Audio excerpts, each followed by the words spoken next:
കല്ലിൻ്റെ ഉള്ളില് hello friends. അപ്പോൾ കടുക്ക പിടിക്കാനുള്ള സൂട്ടാട്ടത്. ഷൂസ്, 2 പാൻറ്, കയ്യിൽ ഗ്ലൗവ് കാര്യങ്ങളൊക്കെ ഉണ്ട്. അല്ലെങ്കിൽ എന്താ വെച്ചാൽ അടിക്ക് എത്തിയാൽ ഈ മുള്ള് എന്നിട്ട് ഈ മൂര് വന്ന് സാധനമാക്കുന്നത് അത്രയും ഷാർപ്പ് സാധനമാണിത്. അത് തട്ടിയിട്ട് എന്ത് ചെയ്യും, കൈയൊക്കെ പൊളിഞ്ഞിട്ട് പോരും. അതിനാണ് ഈ കൈമേൽ ഈ ഗ്ലൗവ് കാര്യങ്ങളൊക്കെ ഇട്ടിട്ട് കേട്ടോ. കൈമേൽ 2 കൈ ഗ്ലൗവ്, കണ്ണുവേലുണ്ടോ, ഗ്ലാസ് ഒക്കെ ഇട്ടിട്ടേ ഇറങ്ങാൻ പറ്റുള്ളൂ. വെള്ളം നല്ല കലക്കാണ്. അതുപോലെ കല്ലുമ്മക്കായി കുറയ്ക്കാൻ വേണ്ടി ഇറങ്ങാൻ കേട്ടോ അവര്. അപ്പോൾ നമുക്ക് നോക്കാം, ഒരാൾ ഇറങ്ങിയിട്ടുണ്ട്. നമുക്ക് നോക്കാം എന്തെങ്കിലും കല്ലുമ്മക്കായി എന്തെങ്കിലും ഉണ്ടോ നോക്കാം നമുക്ക്. ആള് മുങ്ങിയേ, ആള് വെള്ളത്തിൽ പോയിന്. ഒരാളവിടെ മുങ്ങിനെ, ഒരാളിത് ഫുൾ സൂട്ടൊക്കെ സെറ്റാക്കി വന്നേനെ. അപ്പോൾ ബാക്കിയുള്ള പറിച്ച് ഞാൻ ഒന്ന് വേണ്ട വലുതാവൂലേ, ഒറ്റക്കാവുമ്പോൾ വലുതാവും. അടുത്ത ആള് തെറ്റ ഇറങ്ങണേ, അടുത്ത ആളിതാ ഇറങ്ങുന്നുണ്ട് കല്ലുമ്മക്കായി പറിക്കാൻ. അപ്പോൾ നോക്കുക, കല്ലുമ്മക്കായി പോലും പറഞ്ഞ ഇക്കൊല്ലം പുതിയത് ഉണ്ടായില്ല, കഴിഞ്ഞ കൊല്ലത്താണെന്നാ പറഞ്ഞത്. അപ്പോൾ ഉള്ളത് നല്ല വലുപ്പമുണ്ട് എന്നൊക്കെ പറഞ്ഞു. ഏകദേശം 1 മിനിറ്റെങ്കിലും വെള്ളത്തിൽ ഹോൾഡ് ചെയ്ത് കഴിവാണ് ഇതിന്.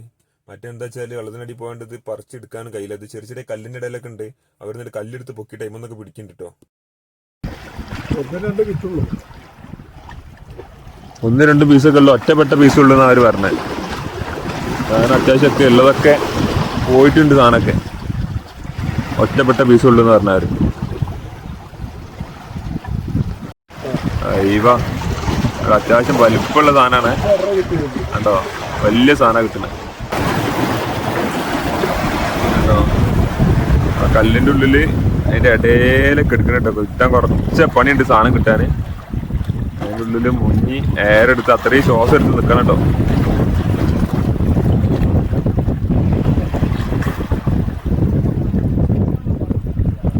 വിൽപ്പനൊക്കെ ആയിട്ട് പിടിക്കുന്നതാണ്. ഇവർക്ക് ഏകദേശം 350 റുപ്യ ഇവർക്ക് 1 കിലോമീറ്ററിൽ ഇവർ കിട്ടുന്നുണ്ടെന്നാണ് പറഞ്ഞത്. അതുപോലെ തന്നെ സീസൺ ആയി കഴിഞ്ഞാൽ ഇവർക്ക് തന്നെയാണ് പണി. അത്യാവശ്യം ഇത് വെള്ളത്തിൻ്റെ തക്കം നോക്കിയിട്ട് വേണം ഇറങ്ങാൻ. ഇപ്പോൾ അത്യാവശ്യം വെള്ളം വേലിയാണ്. വെള്ളം വേലി ഇറക്കുള്ള സമയത്തെ വെള്ളൂ ഇറങ്ങാൻ പാടുള്ളൂ. വേലി ഇറക്കുള്ള സമയത്ത് എന്താ വെച്ചാൽ വെള്ളം കുറേ അടിയിലാവും. അപ്പോൾ ഏകദേശം കടുക്കൊക്കെ മുങ്ങാൻ സുഖമാണ്. പക്ഷെ വെള്ളം വേലി നല്ല ഉയർന്ന വേലി, അത് വെള്ളം കൂടി വരികയാണെങ്കിൽ നമ്മൾ മുങ്ങിയിട്ട് അടിക്കെത്താനും കുറച്ച് റിസ്ക് ആക്കാനും. ഇതേമാതിരി കല്ലൊക്കെ എടുത്ത് പൊന്തിച്ച് മാറ്റുമ്പോഴാണ് ഓരോ കടുക്ക് കിട്ടുന്നുണ്ടോ. കടുക്കൻ്റെ ഉള്ള കടുക്കാണ്, നല്ല അത്യാവശ്യം സൈസാണ്. നമ്മൾ കല്ലുമായക്കായൊക്കെ തിന്നാറുണ്ടല്ലോ, അത് നിറച്ചത് കണ്ടോ, അതിൻ്റെ സൈസ് ഉണ്ടോ, വലിയ സൈസാട്ടോ. അപ്പോൾ ഒരു പറഞ്ഞ് അത്യാവശ്യം കുഴപ്പമില്ലാത്ത കടുക്കുണ്ട് ഇവിടെ എന്നാണ് പറഞ്ഞത്, അങ്ങനെ ഒറ്റപ്പെട്ടത്. അപ്പോൾ ഓക്കെ ഗൈസ്, ബൈ.